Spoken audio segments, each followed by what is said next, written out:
Hey there, Soul Tribe. Welcome to my YouTube channel. My name is April, and I'm a spiritual mentor and awakening guide, here to guide and support you through the stages of your awakening journey. Today's message is important for anyone who has undergone the painful and difficult process of breaking free from toxic and dysfunctional family patterns. This message is for my courageous warriors, the cycle breakers, who have fought to disrupt generational patterns of trauma, abuse, addiction, or other unhealthy dynamics that have been passed down through their lineage. May this message normalize your experiences and help bring some insight into what can feel like a very isolating and challenging journey. Having said that, I think it's important for us to remember that our parents didn't get what they needed, that their behaviors were either learned or brought about by trauma. So we must have compassion for their inability to give us what we needed or to be a healthy role model for us. Still, each of us has a responsibility and the obligation to move beyond our wounding and to become self-aware so that we don't pass down our wounding to our children. First of all, I want to begin by celebrating you for having the courage to face the difficult things that others in your family did not have the courage to face, for seeing the patterns and cycles, and for recognizing the negative impact that your family's dysfunction was having on your well-being and your ability to form healthy relationships. I want to celebrate you for breaking free from the chains that bound you and for choosing a healthier path for yourself and your children. None of this is easy to do. And if you are still in the middle of breaking these patterns and cycles and haven't fully freed yourself yet, then please know you are doing great. It takes time, energy, strength, and consistency to overcome these deeply rooted family beliefs, patterns, and behaviors. Just the fact that you are here listening and that you have started tells me that you are going to make it. I'm proud of you for even trying. Let's begin by first talking about how cycles of trauma, abuse, addiction, or other unhealthy behaviors become ingrained in our family's lineage and how they are ultimately passed down from one generation to the next. Trauma, abuse, addiction, and codependency all have their roots in psychology, as well as intergenerational trauma. Somewhere in the distant past, your great-grandparents, or perhaps even great-great-grandparents, experienced one or all of these things. Growing up in a home with abuse, addiction, codependency, or some other form of unhealthy or traumatizing behavior caused them to develop relational wounds, mental health issues, or unhealthy patterns and behaviors that were then passed down to their children. The reason they were passed down is because they didn't have the tools, the awareness, or the resources to know how to break free or how to heal themselves. I want to add that unhealthy family patterns are not just limited to abuse. That's verbal, physical, or psychological, but it can also include unhealthy attachment styles, teenage pregnancy, alcoholism or other addictions, unhealthy communication patterns, enmeshment and codependency, narcissism, racism, or prejudices towards certain groups of individuals. So what happens when we grow up around these types of behaviors or patterns or relational ways of being? What happens is that we start to normalize them. We see these behaviors and patterns all around us, and we start to think that that is the way relationships are supposed to work. We see it in our grandparents, we see it in our aunts and uncles, our siblings, our cousins. There are patterns throughout the whole family system. That in turn causes us to think that this is just the way families are, or that what we're experiencing is the norm. We write it off as not being all that bad because we know other people whose families have a lot more problems, and we know people in our own family that have gone through these unhealthy behaviors and ended up turning out just fine. So it causes us to not even recognize the problem because everyone around us is accepting it. A second way that these patterns are perpetuated or ingrained in our family systems is that there tends to be or can be a system of keeping family secrets. There can be protocols or unspoken rules about covering up abuse or mistreatment, about protecting the abusers or the ones who are at fault from suffering from their consequences. And it's almost a form of self-protection, because if nobody says anything, then the person that's harming others gets to maintain control and hold their power over other people in the family. And it protects the person that's not speaking up, because then there won't be any conflict and they won't suffer further incidents of abuse. So there's a whole system in the family where there are people who are covering up for others who are mistreating, or even, it doesn't have to be abuse, it can just be unhealthy communication patterns like anger and rage and yelling and not regulating their emotions. And then it turns into enabling that person because nobody's speaking up about it, and or everyone in the family may scapegoat the one person who does try to speak up and say, hey, this isn't right. So the dysfunctional patterns just get perpetuated because of the lack of transparency about what's really going on. Finally, the last reason I've seen for perpetuating systems or cycles of dysfunction or toxicity within our families is not healing our own trauma.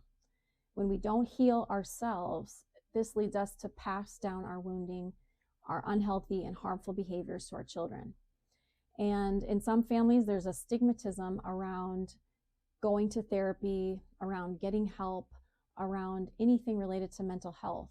So they don't grow up with the tools or the education or awareness that they need to seek that help and to learn how to communicate or behave in healthier ways. And these unhealthy behaviors and traumas don't have to be something that is as severe as abuse or neglect. They can be more covert, like a parent who is emotionally immature or emotionally distant, who places it upon the child to be responsible for the parent's emotions or for the relationship between the parent and the child. Now that we know how generational trauma is passed down, a lack of awareness, minimizing or normalizing unhealthy behaviors, or a failure to get help, let's explore how a person might go about breaking the cycle and what the possible outcomes will be when they do. For one, it all starts with recognizing the patterns. If we don't become aware that there is a problem, then we will never know that we need to fix it. And sometimes this comes about in an unplanned way or a devastating way, and other times we kind of have this aha moment where it just clicks and we start to see the patterns. We might experience anxiety, depression. We might notice relationship problems with others, other mental health issues or well-being issues that cause us to wake up to the reality of the family system that we're living in. At times, our awareness of the problem may come through a devastating event. For example, in my case, when my oldest child attempted to end his life and then was later diagnosed with PTSD, I learned that it was a result of the abusive and toxic environment that he grew up in. And because my own upbringing was very similar, I did not recognize the behaviors as harmful. I grew up in that environment and I didn't realize that I had been abused. I didn't realize that it ran through my entire family. So as soon as I saw those results and I watched my own child go through this very painful experience, then it was like this light bulb of realization went off for me. I suddenly realized the environment that I was living in was very unhealthy, very harmful, and that the whole time I was growing up, and even in that unhealthy relationship, I was gaslighted and manipulated into thinking that I was just making it up, or I was exaggerating, or that what I had witnessed or experienced wasn't really that bad. After becoming aware of the problem, the second thing we can do to end family dysfunction is by no longer participating in it, by choosing to heal ourselves so that we don't keep repeating the cycles with our own children or with others. And then we can also set firmer boundaries. We can limit contact with the people that are harming us or the people that are negatively impacting our mental health. We can choose not to participate in drama or conflicts or triangular communication or any of the toxic patterns that we have now become aware of. Not allowing yourself to be used as the scapegoat, to be used as an emotional dumping ground, or to be entrapped or manipulated, all comes with very strong boundaries. So do not put yourself in that situation. Distance yourself from those family members if they're not healthy for you and they're not choosing to change. This may require months, if not years, of therapy, inner work, and reparenting yourself to get over those patterns that your brain has developed over your entire lifetime. It's not like you just decide one day that you don't want to be like the others in your family. You actually have to change the way your brain works to break those patterns, and that is not easy. So the work isn't just in recognizing the dysfunction. It is in giving yourself tools and new ways of relating and doing that inner child healing and nervous system healing to repair all the damage that's been done. The last method I will suggest is to invest time and energy into your own healing. This means getting to the root of your wounding, understanding how your wounds formed, doing the work in therapy, and really unpacking how did you get to the place where you are? How did you develop these patterns? Because unless you understand the root, it is very difficult to fix it. It is very difficult to repair something when you don't know what caused the damage. Also, I would suggest that part of our healing work, depending on the path that you're on, is to develop spiritual practices that help bring you a sense of safety and comfort, that calm your nervous system down, that clear out maybe trauma that's been stored in your body and negative energy from being around people that aren't healthy for you, and to just really give yourself so much love and self-care, because it is a process and you really need to hold yourself with compassion as you're working through all of these difficult things. I know that the ways of thinking and behaving that you inherited from your parents and your family system were not your own. And unfortunately, you didn't cause the problem, but it is up to each of us to heal the traumas and to heal ourselves and reparent ourselves, our thoughts and our beliefs, so that we don't pass that down to our children or other people that we relate with. Just keep doing that work on yourself until you feel free. You're going to feel it one day where you are no longer bound to your family, where you see through the masks, you see through the facades, you recognize the patterns that they are stuck in, and you are choosing to no longer participate in that. And your nervous system is going to feel so calm, and you're going to realize that you have broken free and you've developed a healthier way of living and being. The unfortunate consequence of choosing to be the cycle breaker in your family is that it will not come with accolades and celebration. Quite the contrary. You will be shunned, ostracized, gaslighted, and made to believe that everyone else in your family is doing things the quote unquote right way and that you are in the wrong. You will experience judgment and ridicule. You will be told that your memory of how things happened is inaccurate. And you may even be made to feel shamed for attempting to correct the dysfunctional system. That somehow your choice to heal, to do right by your children, and to stop participating in the toxicity, codependency, chaos, and abuse is hurting your family. You're making them feel bad or uncomfortable, or at least that is what they will say to you. You're talking about things that they have tried to keep hidden and keep a secret, and it's confronting their hurtful and shameful behaviors, which they don't want to admit. Therefore, they might make you the scapegoat. Just be prepared for these things to happen and do the right thing anyway, as I know you will. For your family members to admit that they are in the wrong, that they have hurt you and others and have caused you lifelong suffering, would bring up feelings of shame, disgust, and pain, which they're avoiding.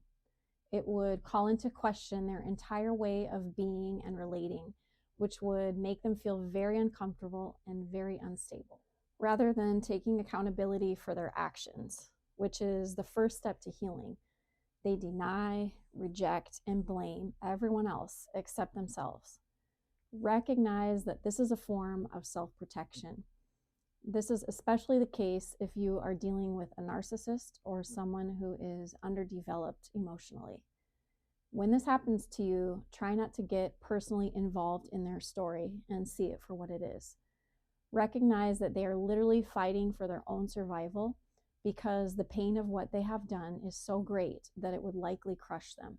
And oftentimes, they don't have the strength that you do to be able to own their mistakes, apologize, and self-correct. This is not an excuse. It is just recognizing where some people are at. You are special. You are not like them for a reason, because you are the one meant to change things in your family. It just takes one person in each of our family lineages to change the outcome for all future generations to come. Just one. It takes one person to recognize the unhealthy patterns and to decide to do something about it, to proclaim that they will no longer participate in the family dysfunction that has kept their family members trapped and miserable for one generation after the next, that they will not pass down the trauma to their children or make their children's lives harder by causing them suffering that they will spend a lifetime healing from. It just takes one person to be the cycle breaker, and maybe that someone is you. If trauma can be passed down from one generation to the next, then so can healing. Let's make healing the norm rather than the exception. If you found today's topic helpful or wish to go deeper, please feel free to reach out to me via email or any of my social media platforms, or follow this channel for more upcoming content. As Spirit guides me, I will be sharing more tips and resources that may be helpful to you on your spiritual journey. For those who are in the early stages of spiritual awakening and who are feeling lost and confused, feel free to check out my Soul Awakened course and one-on-one mentorship program, which guides you step by step through the stages of the awakening process and gives you tips and resources for what to expect at each stage and how to overcome common challenges. You are not alone, and you are not crazy.